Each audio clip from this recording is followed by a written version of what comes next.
Hello guys, if you are using a crypto platform, whether it's a trading platform or maybe any other kind of platform, so there is a one news basically in India, that is cryptocurrency VDA adoption has been rising rapidly in India.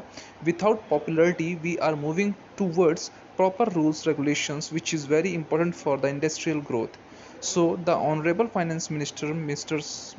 Nirmala Sitharaman has released update related to the taxations of VDAs cryptocurrencies in the Financial Bill 2022.